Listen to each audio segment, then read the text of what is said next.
This is Daily Blast Live. We're talking about what you're talking about. Real, honest, entertaining, live. DBL starts right now. 3, 2. Way to go, Patty. Welcome to Daily Blast Live. It is Tuesday, June 9th. I'm Tori in the studio with Erica, and Al joins us from home. Al, how you doing today? Feeling good. How are you, my dear? I feel good. Erica, everyone good? Yeah, I feel good. All right, let's feel good and move on because it's a hard switch here. Today is also the funeral for George Floyd, the black man who died in police custody. Here is a look at the funeral service going on right now in Houston. It will include a call to justice. Floyd will be laid to rest later today next to his mother's grave. Oh, that breaks my heart because he called out for mama. This follows yesterday's memorial where people wearing masks and gloves waited in line for hours to get inside this Houston megachurch to pay their respects. Among those in attendance were families of other victims of police brutality, including the relatives of Eric Garner. Remember, he said, "I can't breathe" before he passed. Ahmaud Arbery, who was out for a jog, Mike Brown, and Botham Jean.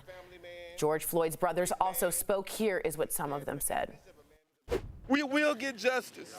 We will get it. We will not let this door close. We all getting tired of all this, seeing the same routine play out daily by the police in every state, and I'm just happy we're united on that front. I want to know, Erica, what you think George Floyd's legacy will be. I would say in one word, catalyst. George Floyd obviously wasn't the first name, the first person who has fallen victim to unjust homicide in this country based on the color of his skin. However, due to the climate that we were living in, where we were such a captive audience, he resonated in a way that the others unfortunately didn't. And to see all of the other families coming together to pay their respects, it's also bringing together this coalition of people who have been robbed of their loved ones. I think of organizations like Circle of Mothers, which was started by Sabrina Fulton, Trayvon Martin's mother. These are organizations where people can come together and understand each other's plights, but it's unfortunate that these organizations exist at all. Yeah, I was going to say, it's the club no one wants to be a part of when you have to lose a child at the hand of police brutality, Al. How do you want George Floyd's legacy to leave out, Al? You know, Tori and Eric, I thought about this long and hard this morning because I knew we were going to be talking about it. And I kept coming back to the last couple bars in a verse that the rapper Mos Def said in 1999. He had a song called Mathematics. And basically the end of the song goes, "Numbers are hard and real and they never have feelings. But if you push too hard, even numbers have limits. Why did one straw break the camel's back? Here's the secret. There's a million other straws underneath it." Wow. And that's what I feel like George Floyd was. He was the last straw. No one was having this anymore. And you see the people all over the world are sick and tired of it. We're fed up. We're not taking rhetoric anymore. And this is what you get. Al, that was so well said, and I love that that's from Mos Def. I also think when someone held up the sign that said all mothers were summoned when George Floyd called out for his mama, you don't mess with the mothers when they all come together and have that power. So I think you all are absolutely right. Please write us in on what you want to see for George Floyd's legacy. All right, this story is insane, Erica, and I want to get your take. For the first time, we're hearing from the lawyer of one of the 4 ex-officers charged in George Floyd's death. So this lawyer is for Thomas Lane, who you see here in his mugshot, and at George Floyd's arrest. He was speaking to Chris Cuomo, his attorney, last night on CNN. You have got to hear what the lawyer, named, I'm not joking, Al, Earl Grey, had to say about police body cam footage that we, the public, have yet to see. Let's take a look at his first. If they saw the full body camera on my client, I believe that they would have a different opinion, particularly if they had any knowledge of what police procedure is and how they should proceed on a felony arrest, particularly when the individual they are arresting is under the influence of some kind of drug. Erica, do you have a quick button on why it feels like the Botham Jean thing of someone, he had a little bit of marijuana in his his house. Right. Let's not lose sight of what the facts are. First of all, this isn't the first time we've heard from Earl Grey. Earl Grey was on with Piers Morgan in a very disjointed interview. If we are talking about the footage that we've seen that's been very damning to his client, then him making the rounds at this point is equally. We need to see that surveillance footage. We need to see the body cam footage, because clearly if there's something that we're missing, there needs to be a connection made as to why all 4 of these officers were actually charged if we, the public, haven't seen something that we need to see. I agree with this. Al, I want your take on this other talking point. Grey also talked about the fact that his client was doing everything he thought he was supposed to do. Watch. He did everything that he thought he was supposed to do, and he did more than that. He went into the ambulance, and he's the one that was doing CPR. He's a man of compassion. He's not a violent person. Okay, he's a man of compassion is very hard for me to swallow, although every person is allowed a defense, right? Al, how do you think Earl Grey did in representing his client today on Chris Cuomo? Tori, it is a defense. I don't know if it's a good one, but it is one. Look, this is ridiculous in terms of like how they're talking about how they treated Mr. Floyd. You think about this, in recent memory, in the last 24 hours, there was a person that intentionally rammed their car into protesters and then pulled out a gun and started shooting at them, I believe hitting one in the arm. And he's still alive, last I checked. Let's check the body cam on that, as he was allowed to gently be handled by police. So I don't understand why some people allegedly passing a $20 bill are no longer with us, and other people that have committed 2 acts of attempted murder and 1 situation are at home without a bruise on them. It's a good point. I'd love to hear the answer to that. I also want to let you know that the last thing he said in the interview, Al and Erica, was he looked at Chris Cuomo from the satellite and said, I heard a speech your dad once gave, and it was just wonderful. It was just a wonderful speech. And Chris Cuomo goes, well, I think my father would be appalled at this interview and at the situation right now, and that and he was really upset about it. And then Earl Grey started laughing. And then he goes, I don't know why you're laughing, but we're going to end the interview, counselor. So not a great interview, in my opinion, a strange one. And but everyone gets a defense, right? That's what they say. Well, so much of the police brutality that we've seen recently is due to people who film the encounters with officers. Remember what I always say, you can film, but believe it or not, someone's trying to say that's not always legal. In fact, in Tucson, Arizona, a recently approved ordinance means that filming a police encounter could cost you a $750 fine. Ooh, I got a lot to say, but DBL Nation, we want to know what you think. Should you be able to film a police encounter, even if it might interfere with police activity? I will simply say go to dblvote.com to tell us your opinion. Very quickly, the Supreme Court has already ruled on this. The ACLU will absolutely sue immediately for unconstitutionality. This is there because you have no expectation of privacy as a police officer in a public place. Zero. None. So this will not be upheld, in my opinion, and I think it's grossly an incompetent law. Erica, what do you think? I think anytime you have a law like this, you need to ask why. We need to be asking why all the time. This is a society that progresses and moves forward by challenging the authority, by challenging that just because someone says something and they're in power doesn't mean that it automatically becomes gospel. Now, how much sense does it make, especially all that we've known in recent events, for people not to even be allowed to film a police activity event? That makes 0 sense whatsoever, and I am completely against it. I'm with you on that. Al, can I get your take before we get to the DBL vote? Right, Eric, I'll say it makes complete sense if you're doing something wrong. We're at work right now, and we're being filmed, last I checked. Are you worried about that? I'm not. When you're following protocol and you're doing something you're proud to be doing, you don't mind being filmed, especially when you're doing your job. Now, if this is us filming them at home, that's a totally different subject. But they should welcome being filmed, because they should say, I'm doing my job correctly. Please film it. I'm happy to review this footage with you. I'm with you both. I think it's absolutely unconstitutional. And our audience agrees. 87%, a high majority, say absolutely yes. 13% say no. Let us know and write us in on Facebook and YouTube. You are part of this conversation. But as of now, please continue. This is an important part of the civil rights movement. I'm serious. Al, we are going to continue this important conversation coming up on DBL.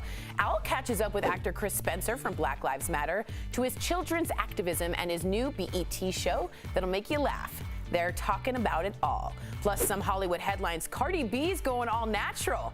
What do you think of her stripped down look? No pun intended. And as we go to break, we want to thank our coworkers who are producing DBL from home, making sure it's new for you every day. We miss y'all. We'll be right back. Time for new reading.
Welcome back to DBL. Rapper Cardi B showed off her natural hair in a makeup-free video.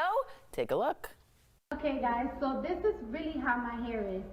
My hair gets like this when you blow dry it, then 2 days later it just gets puffed up like that. Cardi B also shared her natural homemade hair mask, which is a blend of avocado, egg, banana, honey, and mayo. I would eat that too. She also uses it on her daughter's Culture's curly locks. Erica, you had a hair journey on DBL. How do you think it looks? Had a hair journey. Still going through The journey continues. I think just embracing all sides of yourself. I mean, if you are comfortable and you feel like you want to display your natural hair, then display your natural hair. For me, I felt like it was a liberation. For some people, they want to do and have whatever, choices with their image that they want to have. And I welcome everything. I just find my natural hair very liberating. I totally agree with you, Al. I think she looks absolutely stunning. Do you agree? Yes, but I feel like we focus a lot on Erica and Cardi B's natural hair journey. What about mine? Al. I got my natural hair. That's great. What do you want me to say? What kind of do-it-yourself home remedies or mixes do you do? Yeah, what mix are you putting on your hair? I use black cherry oil sheen. Yeah, okay. Until you have an actual wash day that starts in the morning and ends when the sun goes down, then we can talk about natural hair journey, okay? The hair day. I learned about the wash day. I'll shut up now. It's a good point. That's what you do. Back it up. Back it up. All right. A nightclub in the Netherlands has found a way to keep social distancing rules in place while getting your groove on. Look how white I look. Have a look.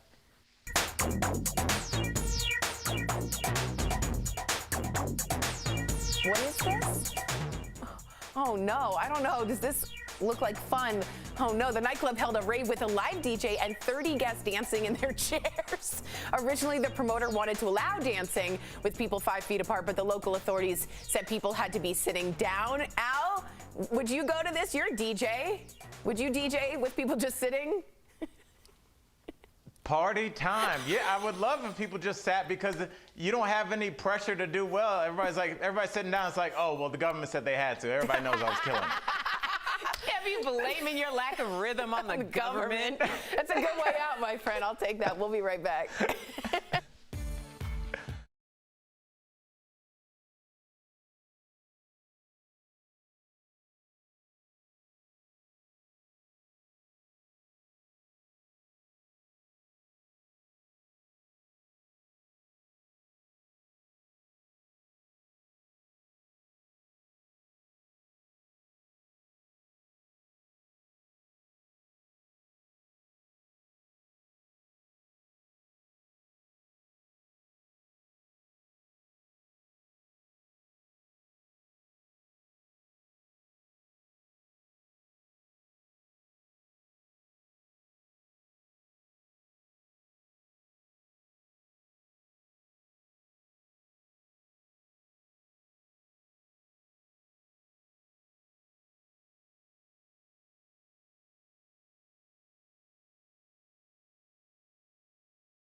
Welcome back to DBL. He's a producer, a writer, an actor, and comedian, but most importantly, he believes that Black Lives Matter. Earlier, Al caught up with Chris Spencer about how these recent events have impacted him and his family. Plus, we chat about his new BET comedy series, All the Way Black. It looks really funny. That's today's Chatting with the Stars. Chris Spencer joining us here on DBL. Welcome to the family. Chris, I have to ask you, there's a lot of stuff going on right now. Obviously, this interview is to talk to you about your new show coming out. That's all fine, that's all good. But I do want to ask you a question that I'm worried that people aren't asking you enough. Chris Spencer, how are you doing right now in the midst of all this craziness? You know, I've gone in between being angry, numb, and hopeful. And I'm hopeful right now. I think it wasn't ironic that God had COVID happening the exact same time we saw George Floyd being murdered, and it allowed the world to actually sit down and watch this thing happen live and see that racism is beyond black people just protesting and taking a knee. We saw the beginning, middle, and end of this young man being arrested and then basically murdered right before our eyes, the entire world. I couldn't have said it better myself. I completely agree. And speaking of things changing, you recently posted a video on your Instagram that brought you to tears. Ain't nobody coming to protect us. I understand. But let me tell you something right here. This 16, he's 16. You and another your counterparts the same age and that has that same power. Y'all come up with a better way. Because we ain't doing it. Oh my God. Why did that spark so much emotion within you, and what did you take from that video? You're about to make me cry again. Because we saw 3 generations talking about police brutality and racism. You know, the guy who's 31 was kind of the moderator, and he was saying, listen, young man, you're 16. You got to do something different because everything we've done has not worked. And the oldest person was 45. They could have brought somebody in that was 55, 65, 75, 85, 95, and had the same conversation. What we've done has not worked. Young man, I need you to figure out what it's going to take to make sure that in 10, 15, 20 years, you're not having a conversation with someone younger than you and saying, I need you to figure out what's going to work because we didn't do it. Hey, from your lips, brother, I appreciate it. And speaking about younger generation trying to make a change, your kids, bro, are trying to make us change. Tell me and tell our audience a little bit about Kids Who Care.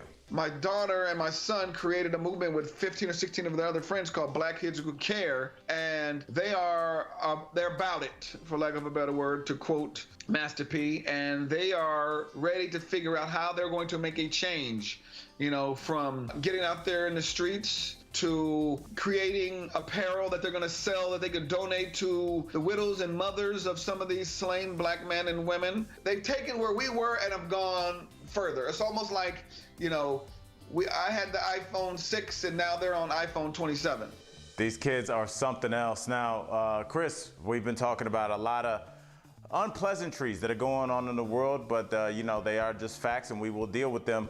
But look, man, we got to be honest. We all need to relax a little bit, detach a little bit, let go a little bit. Yes. And I know how I'm going to be doing that. I'm going to be watching your series, All the Way Black, on BET+. If you grew up in the 70s, 80s, early 90s, you knew all too well there's a hefty list of rules that must be abided by or there will be consequences. Now, what much has changed over the past couple of decades, the smallest infraction in the black household can still land you in serious trouble. Can you tell us what is coming up and what can we expect from this series? Listen, man, I don't know about you, but some of my greatest times of my life was my childhood. And in my childhood, there were things that still stick with me. You know what I mean? Like, so in the show, we're gonna talk about some of our favorite sitcoms. We're gonna talk about fried bologna sandwiches and who made this Kool-Aid and didn't put a whole cup of sugar in it, and that's why it's bitter. We're gonna talk about the Harlem Globetrotters cartoon. We're gonna talk about cornrows and jerry curls and double dutch and dominoes and playing the dozens, like all that stuff that tickled us. You can check it out, All the Way Black, on BET+. Chris Benser, you got to promise me one thing. This is not going to be your last visit on DBL. We need to see you back here. You have a home here, brother. Thank you, man. And we'll be right back. Promote.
Welcome back to DBL. It's time for Security Alert, sponsored by LifeLock. So June is Elder Abuse Awareness Month, and when it comes to scams, elderly people can be the most vulnerable.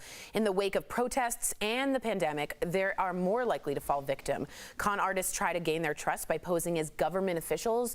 Seniors lose an estimated $2.9 billion every year to fraud. So please remember, watch out for your loved ones and tell them to never hand over their social security number or money to a stranger. IRS impersonators, robocalls, sweepstakes scams, and social security calls are some of the most common tricks in the book. To protect yourself or your loved one from fraud, call LifeLock at 1-800-495-8730. Really good to remember to check on your loved ones. Al, Erica, I did want to get to this point that people brought up. Earl Gray, the lawyer for the cop that has been arrested for the death of George Floyd, aiding and abetting, also said that the people around George Floyd should have, resisted the officers. If they were so concerned, why didn't they intervene? Yeah. First of all, the footage was shot by a 17-year-old girl. Yeah. And George Floyd is, 6'5", and he clearly was struggling. So why would a civilian be expected to jump into the middle of that? It's bonkers, Al. Do you agree? I mean, that part just went off the rails. I'm not going to dignify that with a response. Yeah. That is ridiculous. Yeah. Well, I'm going to sip my Earl Grey tea because that was some good tea. DBL is new every day. We'll see you same time, same place tomorrow. Bye, guys.